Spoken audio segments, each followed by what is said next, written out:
First piece I'm going to do is about dreams and reality.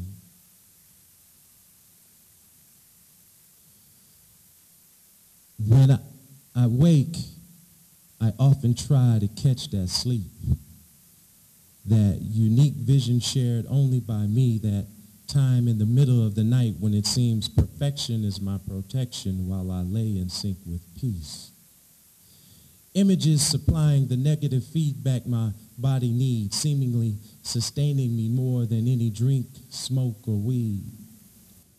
Car, house, or keys. Talk about a brother and his chi.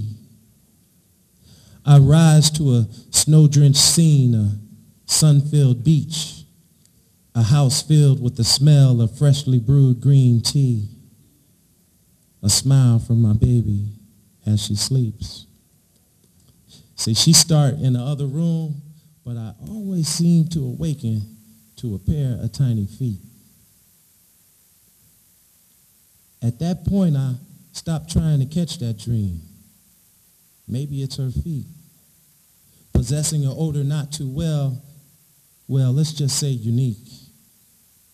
That with neither pencil nor ink, you would only be misled by a half-baked description trying to bring you 10 toes of ecstasy, because see, my babies don't stink. I dig them tiny feet. And as originally beautiful a dream can be, nothing can compare to awakening to a pair of tiny feet. It was all a dream. I used to read Word Up magazine, Salt and Pepper Heavy D up in the limousine. Good evening and welcome to Bourbon Street Live. Of course, I'm JT Goodfoot.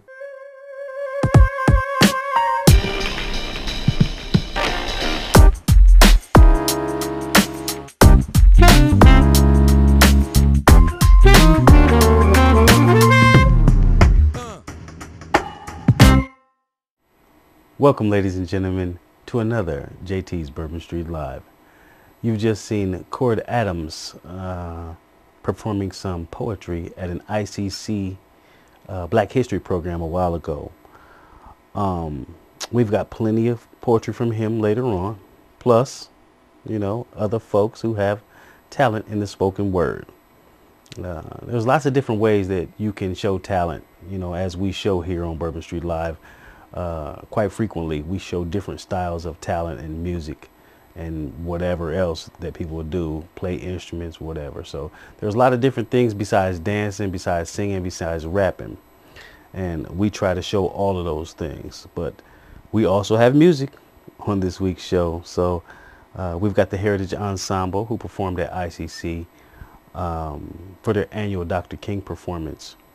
And the Peoria Jazz All-Stars. So we got plenty of music to come today. But first up, we want to pay tribute to a neighborhood star, Mr. Lewis Milton. But those of you who knew him as Rumpy. Rumpy passed away on March 12th.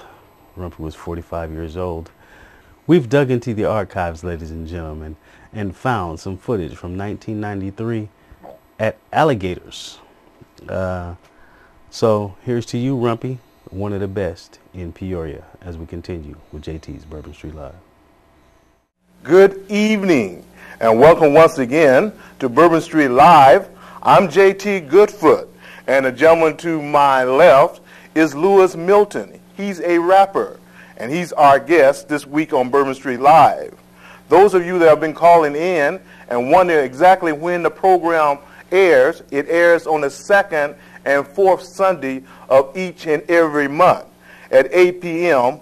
on Channel 22. So tell a friend about it because we want you to be a part of it all.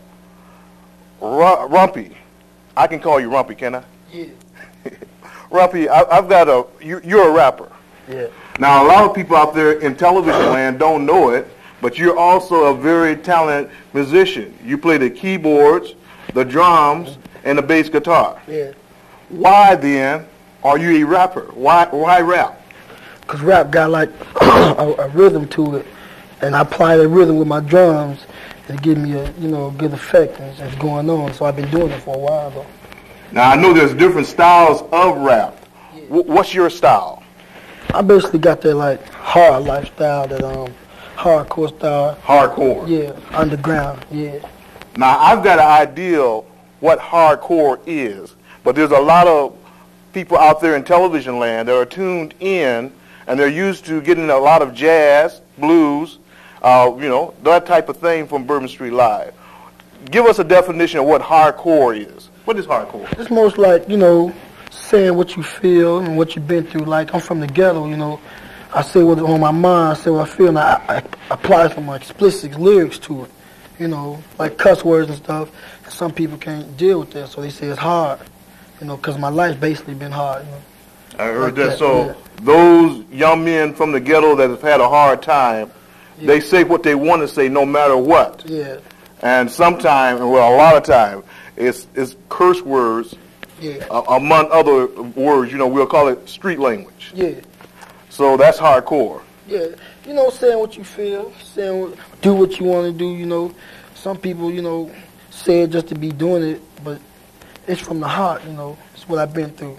I heard that, and I think that I like all of our audience, a lot of our audience out there in television land really wouldn't have a problem if that was all that hardcore was, as far as what I've heard. Yeah. But not only do they use a lot of street language, Yeah. but their disrespect towards black women in general, but black women in particular, Yeah. is something else. And I myself personally, I could probably get into a little bit more of hardcore in spite of the cussing if that was not the occasion, if the attitude or the disrespect that I feel when I hear these guys' music. And I was in California last summer, and out there they've got a station, and that's all they play is hardcore.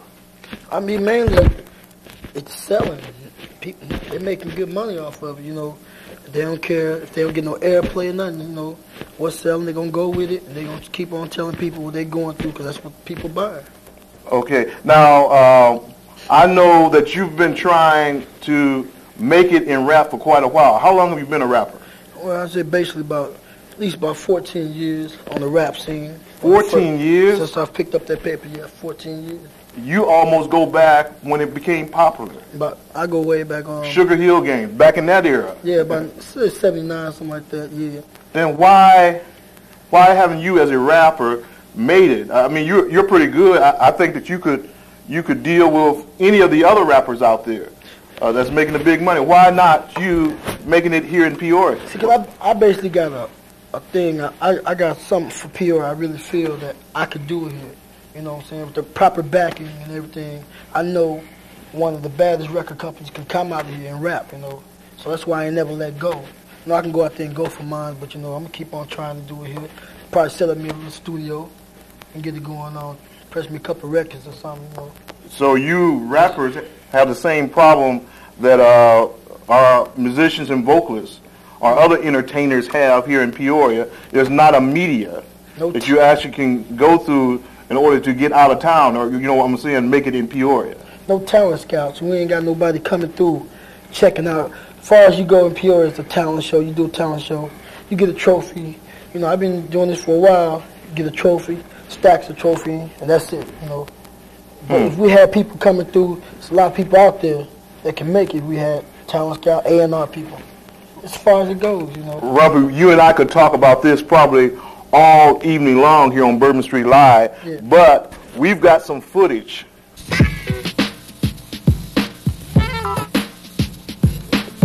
In this society, in this capitalist society, you are judged by what you have, not by what you are.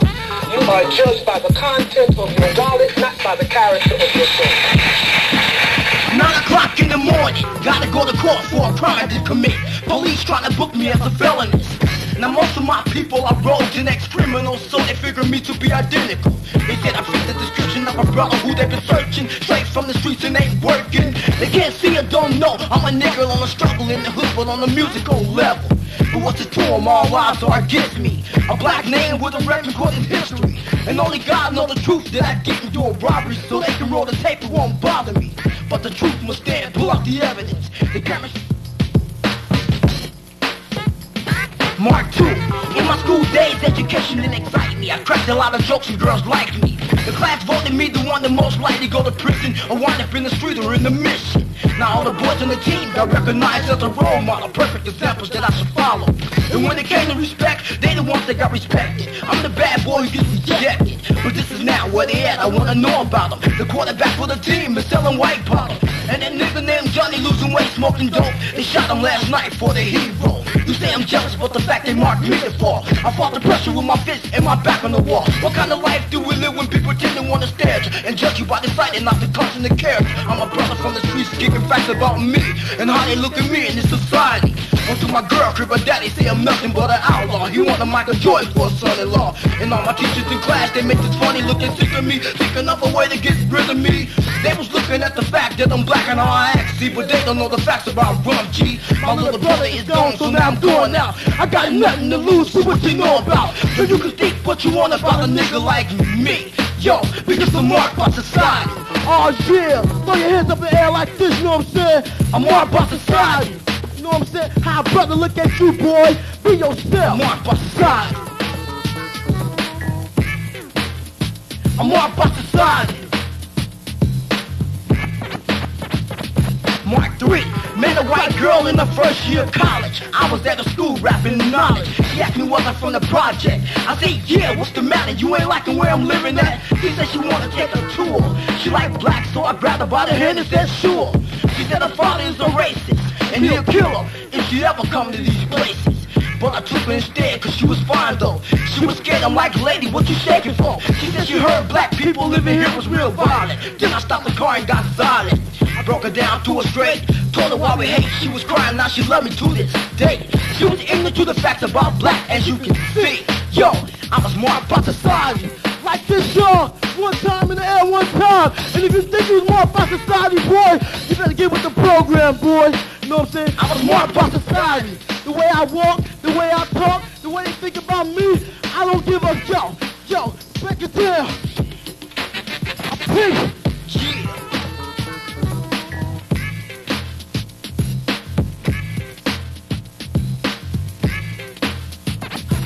Society.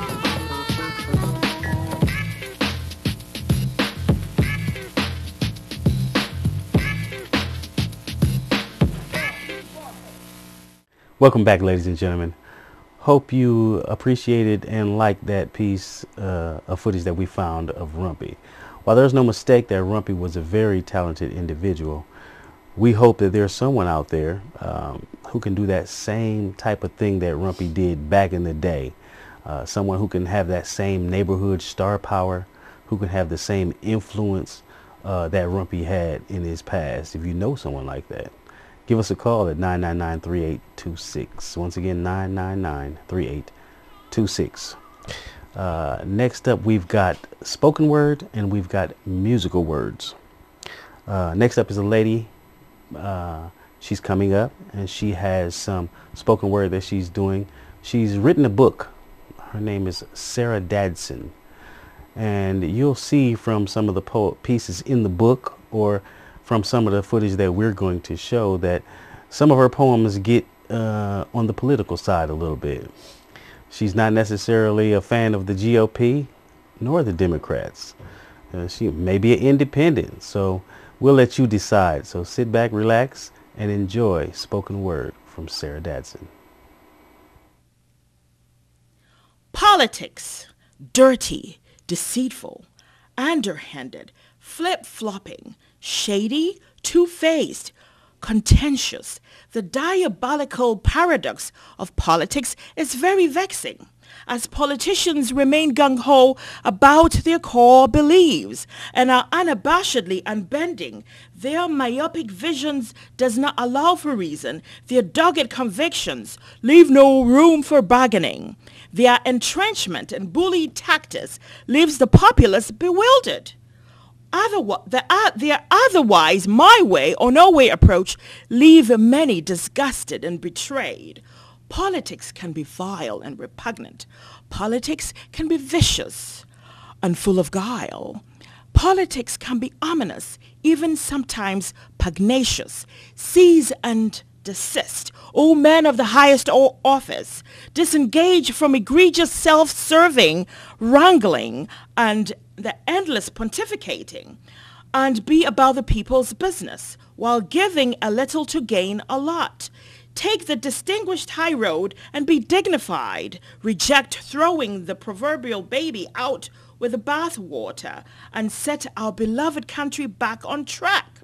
For the world languishes behind when we tremble and stumble economically, generate more revenue and leave our storehouses fully replenished. So tax all of us, especially the extremely rich, for large sums of disposable income allows for that. However, spend less, for really big government is always bound to stroke out. Herding donkeys and elephants. Donkeys are gregarious and light-hearted. They love and care for all. Donkeys are a female short of a horse, but they know who they really are. Elephants are fundamentally all about business and do work hard to attain the best. They only care to a point. They don't believe in sharing. Climb up the tree and get your own, they'll say, or wait for the bits of leaves if you insist. If you're queer, step aside. For matter, you do not. If you're poor, prepare to pull yourself up by your bootstraps and practice to sing for your supper. Donkeys will prance and dance with glee and never shun another, but hardly the gall to fight till the end. They may be in debt up to the eyeballs, yet the welfare door always remains open. Stalwart is the elephant that is truly unyielding. Dare to push him around and get the boot. Donkeys neigh in unison and wouldn't budge, but often do. Alas, at the end, donkeys rule and elephants rule, only to a point. Abhorrently objectionable. It is abhorrently objectionable when children are allowed to run amok, and discipline as a concept of yesteryear, when books are set aside and electronic gadgetry abounds, when leaders are so misguided they see a derailed freight train and are resigned to rendering lethargic squeals of caution. Seriously, it is outrageous and abhorrently objectionable when crime is prevalent in our older neighborhoods and blight creeps in ravenously. When the working poor and ailing kick the bucket due to lack of health coverage.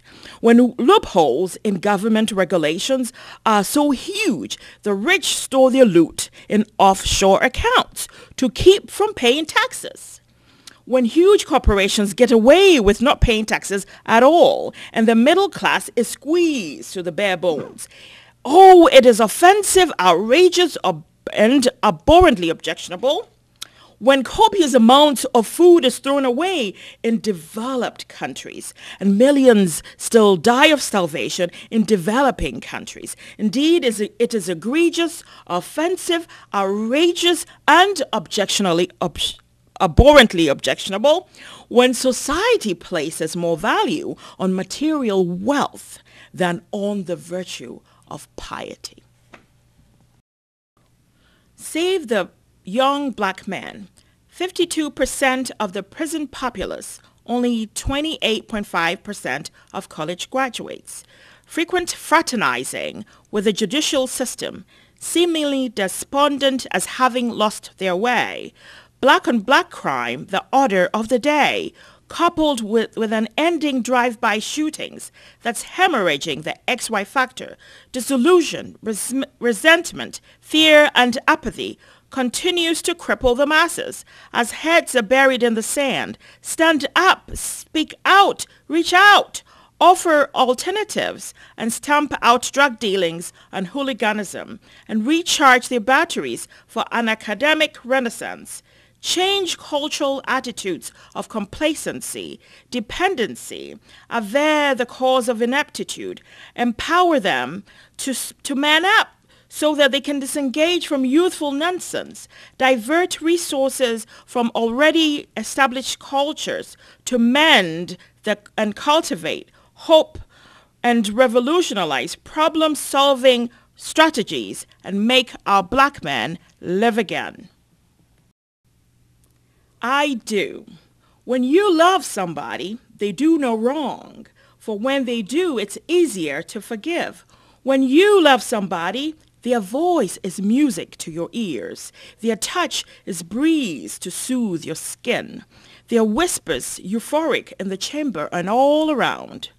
When you love somebody, their wants become your needs. Their suggestions sound genius.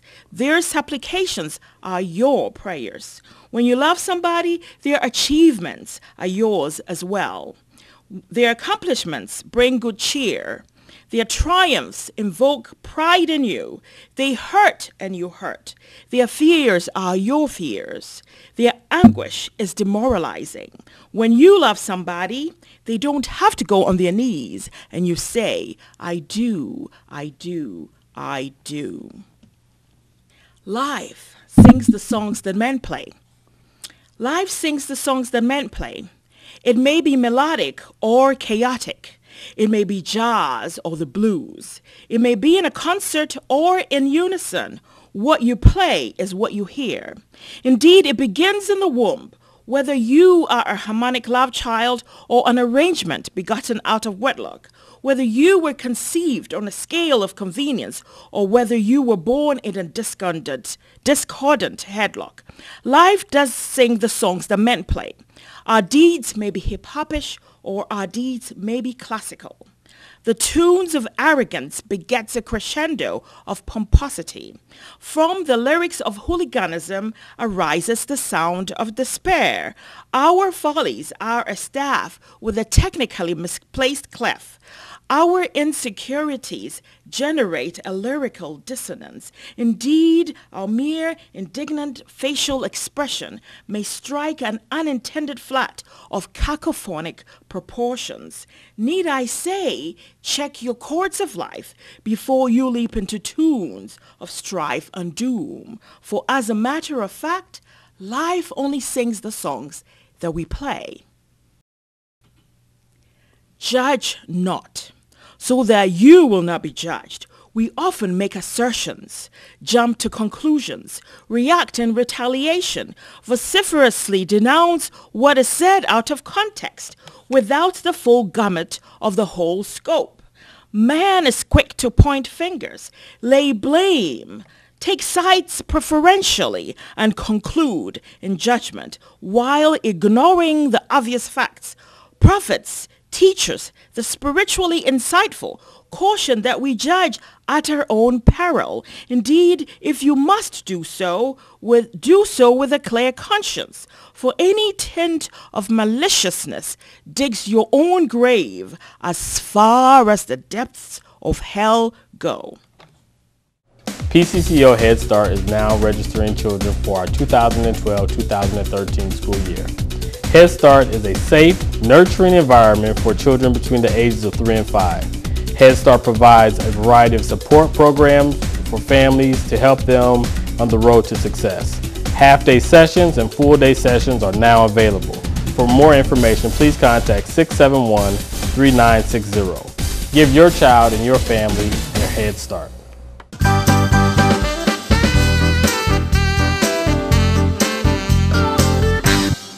We're here with Shalonda Knox today, who is a board member of the Circle of Promise, to tell us about a special celebration of survivors. Shalonda, what is the event?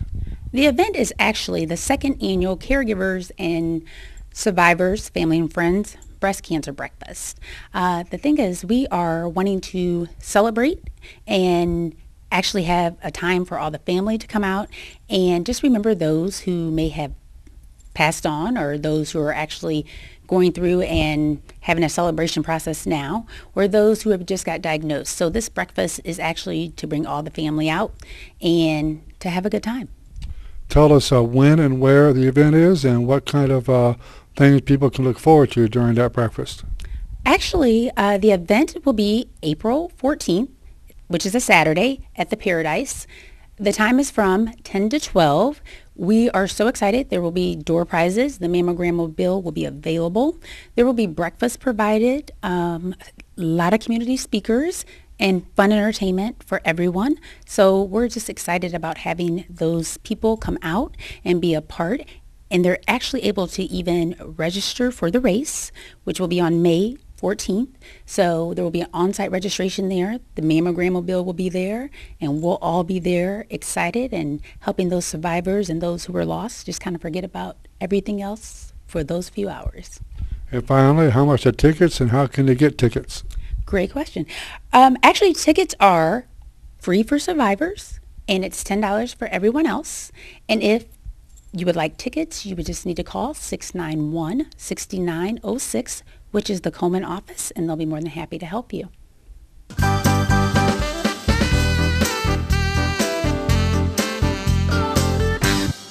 Welcome back, ladies and gentlemen.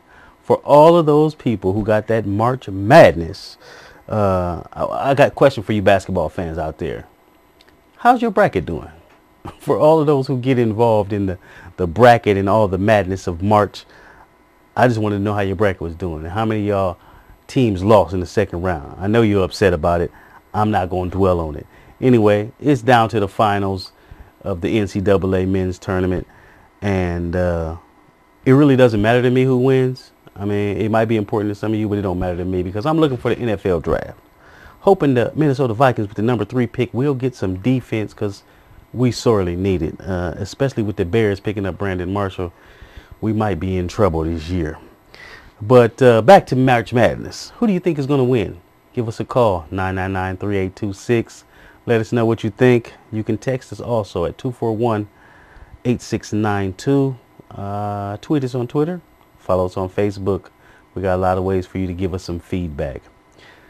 Up next, music from the Heritage Ensemble. They've been around for a few years, entertaining folks all over the country. Carnegie Hall, with inspirational and spiritual music from the old days. They're made up of ordinary folks, people all walks of life who just love to sing. We caught up with them at ICC. They did something for the Martin Luther King Jr. tribute. So sit back and relax and listen to the Heritage Ensemble and later Peoria Jazz All-Stars as we continue with JT's Bourbon Street Live.